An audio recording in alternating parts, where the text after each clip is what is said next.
पुरी सत्यवादी निर्वाचन मंडलीर जनसाधारण कांग्रेस नेता मनोज रथों द्वारा ऑनलाइन अभियोग शुणाणी व्यवस्थार लोकार्पण।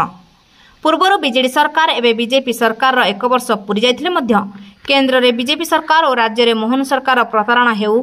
कि दरदाम वृद्धि हेउ हीन मानसिकता हेउ कि महिला सुरक्षा कथा हेउ से सबको आखि आगे रखी सत्यवादी कांग्रेस तरफ एक आप बा स्कानर द्वारा निजर समस्या और समस्या भित्तिक फोटो वीडियो अपलोड कराई निजर समस्या समाधान करा जिवो।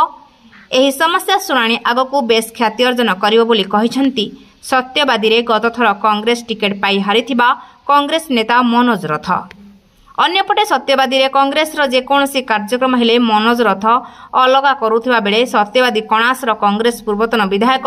पूर्वतन मंत्री पूर्वतन पीसीसी सभापति और जातीय कांग्रेस रे एबे भी निजर आधिपत्य रखिथिबा प्रसाद हरिचंदन निजर कर्मी मानकु धरी अलगा कार्यक्रम करुछंती। खबर का प्रकाश पाउची अन्य जिंस खबर का प्रकाश पाउ नै तेरो आमे जदी मिनिमम सुविधा आम जमी की आमे पानी पाउ नै जो अधिक वर्षा होची क्षतिपूरण पाउ नै जदी बहुत वर्षा होची जल निष्कासन पे हम पके व्यवस्था नै ए जो मौलिक समस्या को पीवा पे पानी नै ए सत्यवादी निर्वाचन मंडली आमे सत्यवादी ब्लॉक प्रधान कहिबा एठी हमर गोकळबनर अवस्था। पुरी डॉक्टर मनोज कुमार बलियार सिंह रिपोर्ट प्रयाग खबर।